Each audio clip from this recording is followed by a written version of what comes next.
Welcome to episode 13 on the Agile Atelier podcast. Today's topic is evidence-based management, a framework inspired by Scrum.org trainers, and our two guests today, Patricia Kong and Kurt Bittner. Patricia is the product owner of Scrum.org Enterprise Solutions Program, which includes the Nexus framework, evidence-based management, Scrum Studio, and Scrum Development Kit. Patricia is a people advocate and fascinated by organizational behavior and misbehaviors. She emerged through the financial services industry and has led multiple product development, management, and marketing for several early-stage companies in the US and Europe. Kurt has more than 30 years of experience delivering working software in short, feedback-driven cycles. He has helped a variety of organizations adopt agile software delivery practices, including large banking, insurance, and manufacturing companies. His focus is on helping organizations build strong, self-organizing, high-performance teams that deliver solutions that customers love. He's the author of 4 books on software development-related topics, including the Nexus framework for scaling Scrum. In this episode, we talk about how evidence-based management is a framework for thinking about the problem and giving people mental tools about how to approach the problem without mandatory roles, events, or ceremonies. Kurt emphasizes that EBM starts off by defining what value means for an organization and their customers. We then look at the 4 measures of EBM, discuss what the term value means, and talk about what EBM is not. Admittedly, there were some technical difficulties in this episode which caused Kurt's audio to be slightly unclear in some parts. Nevertheless, I found this conversation incredibly valuable for myself as I got a better understanding of what EBM is. I hope it's the same for you. Patricia and Kurt, welcome to the Agile Atelier podcast. It's a pleasure to have you both here. Thank you. Pleasure to be here. This is the first time that I've actually done it with 2 guests in one episode, so you guys are responsible for creating this trailblazing episode. To begin, could you please give us a quick introduction as to how you were first introduced to what you would now consider an agile way of working and what you do now? Yeah, so I actually came into the agile space a lot like some other people. So my background is I studied organizational behavior, but my background is very corporate. And I was working in banking, and then, for a while I went to force research and all these things. And I was working at a startup eventually abroad. And when we were looking at our own technology, we came to the point, like a lot of startups, where our back was really against the wall. And what we said is, okay, how can we work better? Because we had teams in different countries all trying to build our amazing software, amazing product. And we learned about this agile stuff. So, it's kind of like, oh, we're really suffering. We have no way out. And that's how I started to learn about agile. And then when I moved from France back to Boston, that's when I learned about Scrum.org. And I've been at Scrum.org working on this stuff on Scrum, on Agile, and really thinking about how we can help the enterprise for almost 7 years. So that's a little bit about me. Great. And how about you, Kurt? So my history on what we would today call Agile goes way back, so actually into the mid-'80s. And I was working for a big bank, and they had a big financial loss. The government stepped in and bought a $4.5 billion portfolio of assets. And so we had basically 4 years to work those down, get as much money out of it as possible. And there were no requirements. No one had ever done anything like this before. Everything was time critical. And so I had been working on some similar things and was asked to basically start doing some reporting on essentially, how to work out the assets. And so in a sense, we figured out an agile approach on our own because we had this intense pressure to deliver. So we were delivering more, in some cases every day, but at minimum once a week, and working very much in a Scrum-like fashion, a small team, about 7 people. And we just did it, and we didn't really think anything of it. That was just the way that we worked. So over time, as agile approaches have become popular, we've seen these same patterns come up that, when people have intense need to deliver and are dealing with lots of unknowns, then basically this is just the best way to work. So I can't almost can't conceive of another way to work. Yeah, thank you both for sharing that. I find it useful to just get a little understanding of people's backgrounds before we dive into the topic itself. That would actually be Yeah. Kurt and I work together very closely, and that would be almost like the yin and the yang, right? Kurt is like, how do I use common sense? And I'm like, how do I get out of this pickle? Which is kind of our story of how we came Right. to Agile, right? How do I get out of this rock in a hard place? And having said that, today's topic is evidence-based management and the concept of value in agile teams. So, to start off with talking about evidence-based management or EBM, could you guys give us a brief introduction to what that is and why people should use this framework? So why don't I start? So evidence-based management, it's just for a little bit of context and background. It actually does not originate at Scrum.org. Our thinking around the management framework that's out there. It actually originates around the notion of evidence-based medicine. So probably about 6 years ago, Scrum.org was working on continuous improvement, thinking about how can you use Scrum to improve the organization. And the part that really was important to us to develop and to think about is how can we actually really show, whether we're using Scrum or Agile or whatever it is, that we're getting value out of what we're doing, right? We put all this effort and money and energy and people into this new way of working or all these different things, yet how do we actually demonstrate what value means from there? So, and how do we get better at that? So when we talk about evidence-based medicine, what we're looking at is saying, oh, here's a state, and I'm really using empiricism to think about here's this state, here's this experiment we're going to try, and then, let's see if we can prove a hypothesis correctly or not, or get information from that, and then use the best evidence that we have to make decisions based off of that. A lot of the decisions that we see happening in organizations and at a management level is really, more just around gut-based thinking. It's more just about, Hmm. what we would say is like the hippo, the highest paid person's opinion. It's Yep. just going on in that direction. Whereas, what is the evidence that we really have to show that this is delivering value for our organization and ultimately our users and customers? Kurt, do you want to add to that? Just one thing. So we talk a lot about Agile being based on empiricism, and at the heart of evidence-based management is this idea of empiricism. And Trish talked about the idea that you want to try to form hypotheses about, believe that implementing a certain thing will produce a certain behavior in your customers or result in a certain set of outcomes. And many organizations just do that by gut. And so what we're trying to do with evidence-based management is to try to tighten that up, to get people to think about how would you measure whether you're actually delivering value, and then what can you measure to try to improve your ability to deliver value. So as you, in the introduction, you talked about this is about value, and it's all really centered on improving the way organizations value they deliver and the way that they deliver value. Mm-hmm. I would just piggyback off of that, the notion that Agile, it's not about Agile. It's not about how agile you are. It's about delivering more value. So I'm really glad that you opened with that. And also, the two main things around evidence based management for Scrum.org is one, how do we look at the organization holistically, right? So it's not just about how fast you are. And we can get into that in a little bit around the key value areas with the EBM framework. But the other point is also about this notion of value is really, really important, right? Because normally we've always seen IT as a cost center, and we talk about being miles and decades away from that, but that thinking still exists. And so this Yeah. notion of saying, can you measure value of what you're building changes the conversation. So it's a line that we've been trying to push for a while. Yeah, I think the concept of value is another huge topic that we can spend a lot of time talking about. But before we sort of get towards that, I'd like to ask about the evidence part of EBM. So, what types of evidences are we talking about here? It spans a spectrum. And so if you think about early in product development, you have nothing really but hunches about what customers might want. And so the evidence might be, you might use anecdotal evidence.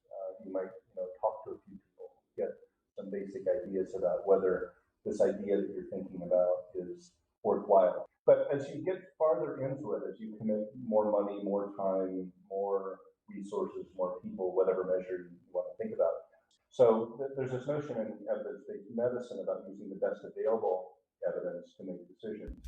And so it's the same kind of idea here, is that as you are investing more, you should be basing your decisions on more than just anecdotal evidence or talking to people. You want to think about, how can we test this hypothesis?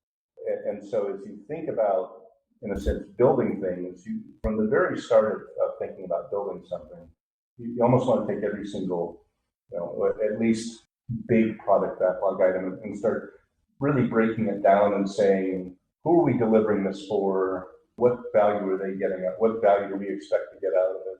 Or do they expect to get out of it? How would we know if we've actually delivered that value? And how are we going to measure that? And so it's more, this evidence-based management framework is more a way of thinking about that problem, as opposed to, what you should be measuring is, net promoter score. Well, maybe that's a good one. That's kind of mushed in with lots of other things. So it wouldn't tell you whether a particular feature is useful, but it might tell you general sentiment analysis about the customer. Or in some cases, your measure of success might be, did somebody actually, we put a new menu item in, did anybody actually click on that? Well, if they didn't, that would tell you something. If they did, then you might want to go deeper. Then you might want to say, well, how do we know whether they got value from delivering that? Well, then some other kind of thing. Yeah, one of the ways that we also used to talk about this before and to think about it is really around direct and circumstantial evidence, but then you get into a lot of deep conversations about crime and stuff like that. But it's this notion of, oh, we're getting better at doing agile. Our predictability rate is really high, and our velocity is really high, and all this stuff. And the question then is, I did a talk, and Kurt and I've been talking about this. What you measure shows what you think matters, right? So you could be doing that stuff, but are you actually really getting better at what matters, which is what Kurt was talking about, and thinking about the outcomes that the users and customers really want, and the impact that's necessary for the organization to be had, and the goals that are trying to be achieved. So there's this notion of what are you actually measuring? So one of the things that I'd be interested in knowing, Rahul, is how are you guys at Trivago, and with maybe some of your other experiences, how do you guys consider evidence? Is that something that you even consider with your teams? Yeah, absolutely. I think it's always a tough topic, especially for knowledge workers such as agile coaches, where you are supporting teams in achieving whatever their outcomes may be. Um, One of the obvious ways that we do that is through 360 feedback with different teams and different individuals within teams. We also have individual goals that we set at the beginning of every quarter that we see, did that change? Did we hit that goal? Did we not hit it? And what were the reasons? So those are a couple of the things that we do look at in terms of evidence. One that I personally like using is seeing how it contributed to the team achieving its sprint goals. Let's say if a team is working in the Scrum framework, how many of the sprint goals did the team hit or accomplish, and were they relevant, and did they achieve their quarterly objectives? Because yes, you can look at individual evidences, but I think it's also equally important, if not more, to look at the team goals, right? And evidence for the team targets and whether that was hit or accomplished or not. So I like looking at it at those two levels, at the individual as well as the team level. Yeah.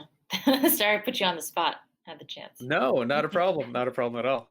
And I'd like to just take it back to applying something like EBM to, let's say, a software development team, right? So, Kurt, you talked about having these different forms of evidences and thinking about questions such as who the customer is and what the success means for them.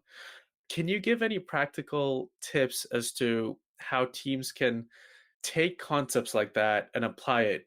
Do they ask this question at the weekly planning meeting? Do they look at specific metrics on a daily basis? What are some practices that teams can use to implement something like this? In a roundabout way of answering that, I think what I'd like to do is talk about the 4 key value areas, and then that will help to expose some of these things of what kinds of things could you measure and why would you measure them. Does that sound right? Yeah, let's do it.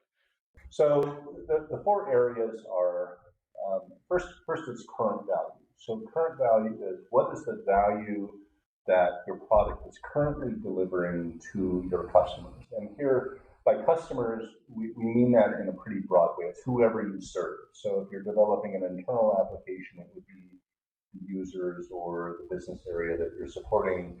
If you're developing an externally facing product or service, it would be the people who use that. If you only measure current value, let's say that you only deliver once every 6 months. You can't measure that current value very frequently. You might do surveys, you might do some instrumentation of the product. You can't change the measures very frequently. So a lot of times what organizations have to do is that they have to improve their speed of delivery or frequency of delivery in order to sample current value more frequently. So the second area we think about is called time to market. And that's what it sounds like. It's, you can use various different measures. It could be cycle time, it could be lead time. But the idea is, how quickly can you deliver value to your customers?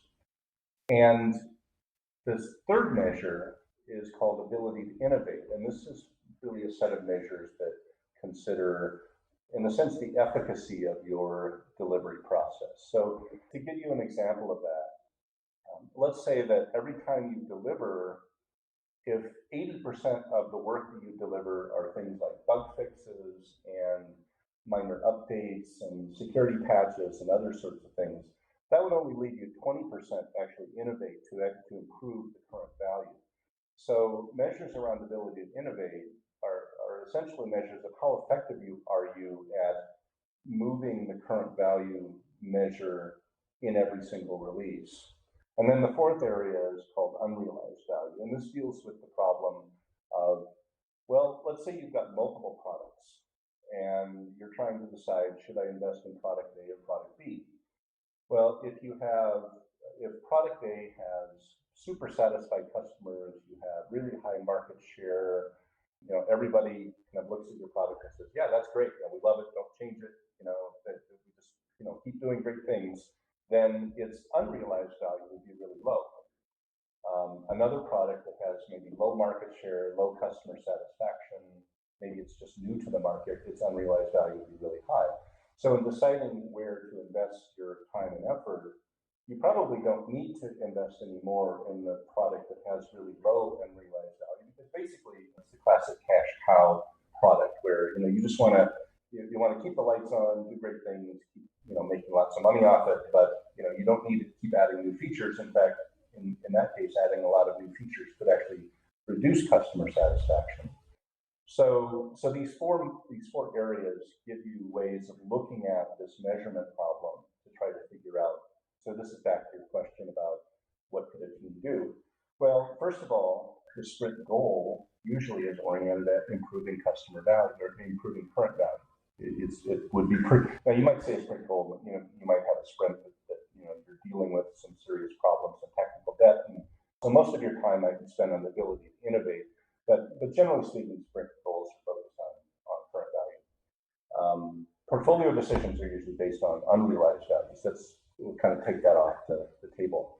But then within the sprint, as the team plans the sprint, they may pull a set of backlog items that they think are going to increase the current value or get them toward the sprint goal. But they might also do some work that relates to improving time to market or ability to innovate. And then during the sprint, as they go through the daily scrum, they would essentially be looking at, well, how are we, in a sense, progressing against the sprint goal? Are there impediments? So some of those impediments might be measured in terms of ability to innovate or time to market. And then, of course, as you get into sprint reviews and sprint retrospectives, you would look at, the sprint review would look at what current value did you deliver, how did you perform against the sprint goal, and retrospective might look at the other two areas. So those, hopefully that gives you some idea about how you might use these different ideas in the course of a team looking at how to improve itself. maybe I can also add here too, on top of that, is just from what I've seen, is certainly not so much just around this notion of planning, but this is really an opportunity for us to build on transparency, right? So if we're talking about agile and we're talking about all these other things, what we see is that we talk the talk, but yet when we're looking at teams, they have sometimes they have very they don't have a lot of exposure to why they're building, what they're actually doing, right? So this notion of getting that vision and the idea of goals through the team and measuring against that is something that's not only, I think, important for the organization, but really motivating for a team, for us to all work together collaboratively towards certain goals. Certainly what we've seen is, yes, the sprint review is a time when maybe we can invite different stakeholders in. I've seen it every other sprint review, get the stakeholders in, let's look at these measures that are not just about the team, but really having that conversation with management too, so that we're all working toward the same thing. And then sometimes I've also seen that it's just a meeting that's outside. It's outside of, for us, the sprint events, but the scrum events, but it's something that's there that is useful for us to have that conversation at the team level and also with management and vice versa. Got it. And so a couple of comments actually. When we're talking about the third key value area, the ability to innovate, one process or framework that comes to mind is the Kano model, right? And delivering those delighters consistently to your customers. There could be a few more, but also when we're talking about value, just curious, is that measured in a numerical way? Is that through discussion? How is that sort of tangibly figured out? Because as you said, Patricia, we can talk about defining what the value is, but what does that look like in practice?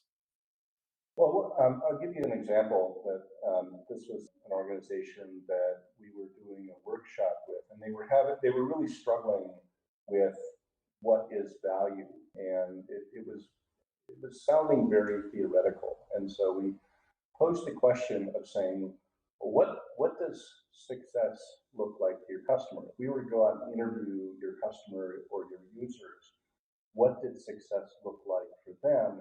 And immediately the discussion changed and it became very focused, and they had an exact idea of what for the customer. It was essentially the customer was, without getting into too much detail, their customer was it was getting reimbursed by medical insurance. Hmm. So the faster they could get reimbursed, the higher their success rate. That was how they looked at it. So we then said, well, then measures of value could be things like, in a sense, a cycle time for a medical billing from the point when the procedure or the services are delivered to the point where you get paid for it. So that kind of value. And they said, yeah, and there were a couple of other measures too. But so by looking at it through the customer guys, your customer guys, then it gives you a much clearer picture on what current value would be. And then you can have a discussion about, well, how would we measure that? If we are delivering a new feature that we believe that is going to improve that cycle time in the case of that particular customer, how would they know? Well, because they had a SaaS application, they would know immediately. They could essentially look at the average time to receive payment. But in other cases, it will vary. So the thing that we want to encourage people to have is have the discussion about value, and it will vary from product to product and organization. So a good discipline is for every single product backlog item to start asking, well, how would we, what are we trying to achieve with this product backlog item, and how would we know if we actually achieved it? That, to me, that's the essence of the discussion. Otherwise, you just have a bunch of hypotheses. You have no idea whether they're actually valuable or not. And this is the problem with when organizations look at simply, time it takes to deliver an application as being successful. It's like, in a sense, that's the start of a dialogue with the customer about value, not the end point of some delivery process. So, I liken a lot of, if you're not measuring value, essentially, you're just firing off projectiles into the dark, hoping you hit something. And I mean, that might be the best you can do, but then the question is, well, how could you improve that? Yeah, it was The essence of that, right, is that we talk about inspect and adapt, and it goes, hey, well, what are we actually trying to adapt? And so, when we talk about measuring and having some evidence there, that's important. And then to get back to your question too, Rule, I think that when we talk about current value and we can look at, for instance, okay, so there's this basic things. We're open for business, so we're looking at increasing revenue. And I've certainly been with, different C-level people who say, Patricia, well, look, our revenue is going up, but our customer satisfaction is going down. So what we're saying is, can you be strenuous and think about, well, what influences that? What could we want to, people talk about OKRs all the time, right? So objective key results.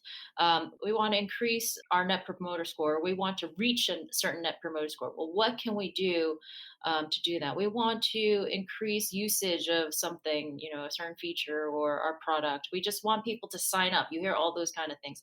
And it says, Right. what can we actually do to do that? And by product, right? So what you're doing right now at your current organization and for a certain subset of customers will be certainly very different than the healthcare company that Kurt was talking about, which would be very different from an insurance company, very different from a government. And so what we're saying is, can you actually just take a minute and really think about what are the outcomes that that your users and customers want, because that is what will help you achieve those different goals that you're talking about from an organizational perspective. Absolutely. And I think that's a great example, Kurt, that you gave about that healthcare company, because firstly, it shows, and this may be obvious, but it shows that you can apply these concepts, right, of EBM, of asking those questions from the start, from the beginning about what success looks like for technical as well as non-technical teams, right? It doesn't have to be a team that's developing software for you to look at cycle time, lead time, and so on. So it can be applicable to teams outside of software as well. What was interesting was after that exercise where we said, you know what, tell me, what is the top goal that your customer wants for that product, and do you measure that? How could you measure it? And just the conversation that happened in the room showed them there was a lot more available than they thought. It was just about putting the pieces together and then making that transparent. What they did after that was they asked the same question of every product that they were building in their organization after that. One other thing that came out of that discussion that's worth mentioning because it relates to current value is that there's another constituency in the value equation, and that is the employees themselves. You look at people like Richard Branson and other people espouse this thing, in the sense you can't have happy customers unless you have happy employees. So one of the potential measures in current value is just to measure employee satisfaction. You could measure things like employee turnover, other things. So it is in a sense all about the customer, but there are other measures, and so one of the things that a particular organization did said, well, let's also look at employee satisfaction, and they did some surveys and other things in the organization, and what they found was that people were unhappy about their ability to serve customers. They were getting tied up in too many meetings, or their days were too fragmented by too many meetings with only a half an hour or an hour gap in between, so they couldn't really get anything done. And that came out in the various surveys and all that. So one of the things that they did was they implemented a no meeting Monday policy, and then they measured to see what employee satisfaction happened, and it went up. People felt better about that. They felt better about their ability to deliver value to customers. So it's delivering value to customers is important, but you also have to look at, in a sense, the sustainability of that ability to deliver value over time. And so looking at employee measures is important. And you could argue that maybe that's an ability to innovate. And the important thing is not really how it's categorized, but more that you're considering from a holistic picture how your organization is delivering value and looking at various root causes to try to improve that. I'd like to reiterate an important part of the example that you gave with the No Meeting Mondays is that the satisfaction of the employees was measured after that was implemented. And so when we talk about NPS and surveys, in the previous episode, Jeff Gotthelf came on and talked about how it's important to measure these things after they happen instead of trying to predict how likely are we to do it, right? Because that could be a fallacious policy. Uh, so I like the fact that you said after it was implemented, they measured it instead of trying to ask the employees, how do you think you would feel if we had no meetings on Mondays, right? So one of the key evidences is actually implementing something and then seeing the result compared to something like a control group. Absolutely. So when they were looking at this, they said, you know what, let's just try this, right? We don't capture a lot of stuff, but we know that we have a retrospective and we can talk about, what's going on. We can absolutely capture that and try something. And then what they noticed was, besides the fact that the teams were, feeling a little less pressure because they weren't in meetings, is that, different like cycle time, stuff in time to market, those measures were going up. That's great. However, when we think about like evidence and hypothesis and forming those, we do want to, and they're getting to this point where they say, you know what, if we're going to try this experiment, what do we expect to change? And that's a part that's really important to know, if Mhm. you're actually improving. So it's like it's double-sided. Yeah, could not agree more. I'd like to take a step back and ask about the third word in the EBM acronym, which is management. I'm not sure if this is something that maybe you guys get feedback from a lot, but I'm wondering how that word management, firstly, what it refers to, and secondly, how does it fit into, let's say, something like an agile way of working, right? Where you're actively discouraged from managing people, you have the servant leadership approach. So I'm curious as to whether you've gotten this question before and how you would answer it. No, I would have to say not really. And it might be our trigger, right? So it might be the trigger that we have around, oh, management, and this is something that management is used. I think of management in this sense, a very active way, right? Really more around decision making. And it's not that there's management, this is where they fall. This isn't closed off to people who are in management roles. It's actually a great way for us to participate and have a conversation. But again, I think of this as something much more active than a role based thing or anything like that. So I would have to say, from what people have understood about this, that it's less about just management, but the act of managing, and how do you manage, let's just say, yourself. Does it trigger something in you, Rahul? You want to talk about this? No, no, to be honest with you, I wanted to break this down, EBM, into three different words, and I wanted to see Mhm. whether they were specifically combined to give a certain notion, or whether it's something general, as you said, a non-role based. It's definitely non-role based, and so if you think about in our, we have a agile leadership course and other things around that, and so we make the distinction between leaders, people, roles, and Hmm. leadership, which is basically a set of behaviors that anyone could manifest. And the same thing is true of management. Is that teams self-manage. Teams can use information, should use information to make better decisions, to manage their own direction. This isn't about managers using this information to judge teams or to evaluate teams. In fact, none of the measures and none of the key value areas are used to sort of measure performance and do sort of a judging kind of thing. It's all directed at how do you use that information to improve your ability to deliver value. Systematically, also, that's a big thing that we think about. Is, again, I was talking about holistically, but when you think about that, I mean, even the notion of just decision making, if that's a better way to describe it. But I like that. I really appreciate you breaking that down into the three parts, because I don't think anybody's done that for us before.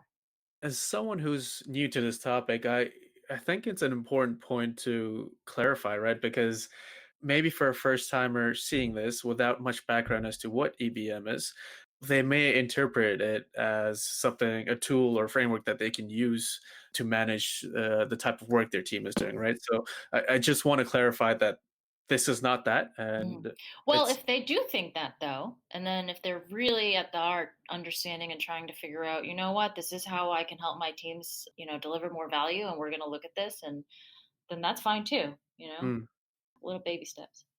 One thing, though, that you bring up a good point is that EBM is not intended to measure the sort of progress of an Agile adoption effort, we don't really care about that. We really only care about improving the value delivered to customers and the means of delivering that value to customers. One of the things that we're trying specifically to do in EBM is we're simply focused on improving value to deliver to customers, and then having measures that help you to improve the value itself and then improve the means of delivering value. So we're not looking at all at the progress of an Agile adoption in an organization. We don't really care about that. We don't think that that's important because the goal isn't to adopt Agile like it's a thing. Agile is just a means to an end in our view. So it's a means to delivering value to customers better in a complex world. And so the framework will help you introspect and look at how you do that and look at the value that you're delivering. But looking at how many teams have adopted Agile, how well they're doing, are they checking all the boxes? Actually, we think that's a bad idea. Because if you focus on value, you will improve your ability to deliver value, and that's really the only thing that's important. Kurt and Patricia, as we get to the tail end of this episode, I have just a couple more questions for the both of you. I want to ask you both whether there are some common criticisms that you've heard of EBM, and if they are, what are they and what's your take on it? Common criticisms. I think that a lot of people, it's not a criticism, but there is a struggle. Actually, just what Kurt said is people are looking, coaches, consultants, practitioners are looking to measure the success of their agile transformation. So that's something that's hard for people to kind of balance when we're saying, it's not about how good you're doing, how well you're doing at adopting agile, but it's actually if you're trying those things and you're trying to use some sort of agile framework and you're looking at the mindset, well then hopefully I would see these things improve in terms of value. And I think another thing is just that because it's a framework, because it's vague, that's always a little bit difficult for people to digest because we're saying, hey, you know what, you got to roll up your sleeves and do some thinking here. And by the way, you have to talk to your customers. And by the way, management and teams and executives, we have to have a common conversation and about and understand what value is. So there's a lot of those, I think, difficulties in adopting EBM. But once some companies have been using it and thinking about it, we've seen some great outcomes for them. And also the naming. the name is a little confusing. To tail on something that Trish mentioned, that I think some organizations are looking for a specific set of measures, and we don't provide a specific set of measures. We actually used to in an earlier version of EBM, and what we discovered is that the measures will be different for every organization, and that having the conversation about what value means and how to measure it and what it means to you is really important. So similar to the original definition of user stories, it's about the conversation, not about the specific format in the case of user stories. And the same thing is true of here. So we took the specific measures and moved them to example measures, and we've been adding to that. So those are just intended to give you things to think about. But the important thing is for you as a team or you as an organization to have that discussion about what is value, how do we measure it, how do we improve it. That's number one. And then as Trish mentioned, the name evidence-based management, you tripped over the word management a little bit. We're still trying to figure out if that's the right word. It is vaguely inspired by evidence-based medicine, but evidence-based medicine is a different kind of thing. So maybe we'll call this something different. And what we call it is really the important thing. It's the ideas. And one more thing I'd like to clarify is, when people hear that EBM is a framework, right? Maybe some other things that pop into their minds would be other frameworks like Scrum or Kanban. So I'd like to clarify whether there are any roles and responsibilities or specific meetings or ceremonies or things that need to be done within the EBM framework. Yes, and the short answer is no. there are no I was going to roles. say no. Yeah, exactly. There are no roles, there are no events, there are no artifacts. It's more of a framework for thinking about the problem and giving people some mental tools about how to approach the problem, as opposed to having some specific, you need to have this event added to Scrum, your metrics preparation event. That's like, no, we don't want that. We just want actually people to have the conversation about how do you measure value, and this really came out of here listening to a lot of vague discussions where people would throw around the word value, but then when you would ask them about, well, how do you know if you've delivered value? How would you know whether this particular product backlog item is valuable? And it just turned into, you realize very quickly that it's just a lot of opinions. So we're trying with this to stimulate a discussion about value and use measurement as a way to improve value delivery. And but beyond that, no, maybe it's not even a framework. Maybe it's something else. We don't know. One of the questions that usually, so what you're asking, what usually that stems from is who does this, right? I'm sure, Hmm. I don't know who measures in your organization. And the way that I answer that, or I think about that, because obviously we work with different clients, is, well, if I was the product owner or the product manager, what would I be interested in? Would I care about this? Would I care about our ability to create new things? Would I care about how my customers are using my product, so that I know how to order my backlog better, so that I know how to spend my money better, so that I know how to satisfy my customers better? Yes, right. If I'm the Scrum master and I'm looking, at the teams and helping us support and move toward supporting the product owner and doing certain things and supporting this notion of value and helping Scrum be successful, would I care about these other things, our organizational capability? Yes.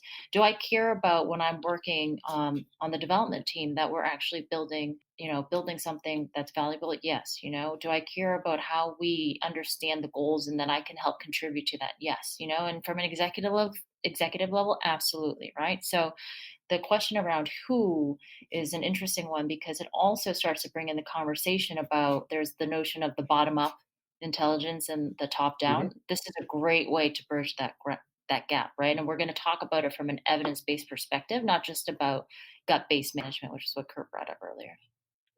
I think those are really good points.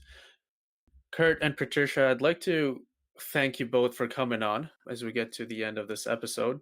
Do either of you have any parting comments about EBM and the value that it brings to teams?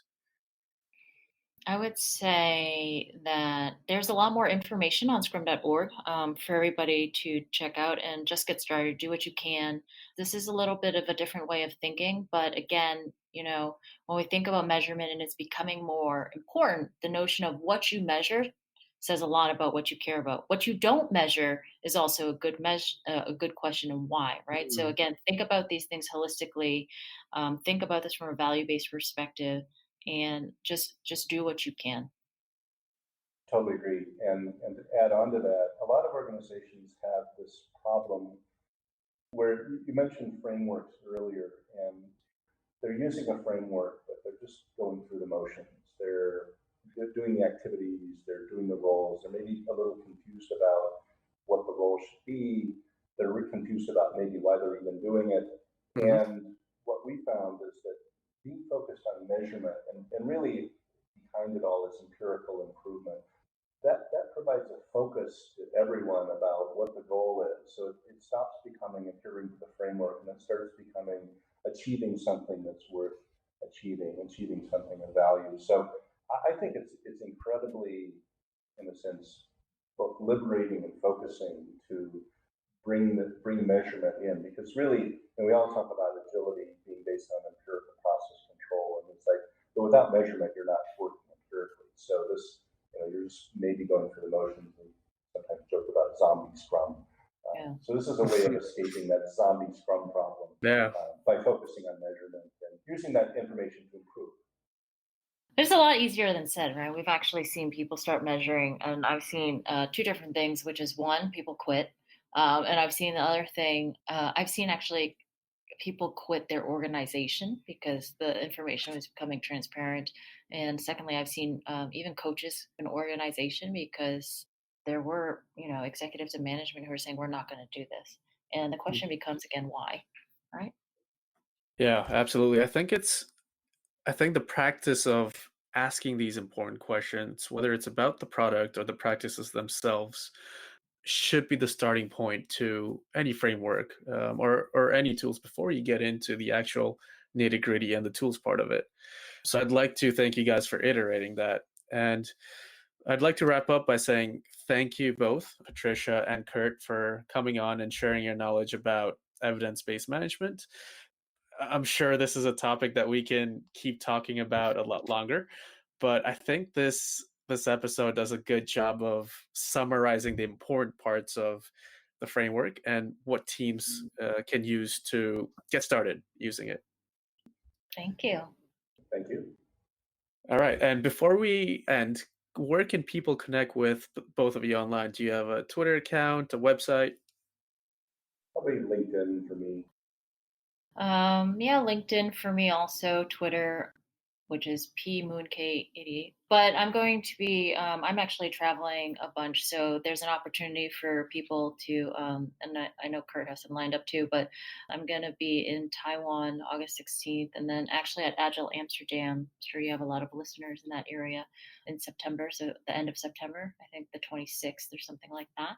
And people can also be on the lookout just on the Scrum.org Twitter account. There's usually a lot about if we're experimenting with new workshops or if we have new material, it'll always be published through our social media through Scrum.org and also through our personal Twitter or LinkedIn accounts. Great, and I will link all those links up in the show notes as well. So thank you for providing those. Well, Patricia and Kurt, I hope you have a good rest of your day, and thank you for coming on once again. Thanks for having us. Bye-bye. Hey guys, it's your host Rahul again. If you enjoyed this episode, please rate and subscribe to Agile Atelier podcast on your podcast app and share this episode with your friends. You can also tweet to us at Agile Atelier. For previous episodes, please visit agile-atelier.com. Until next time.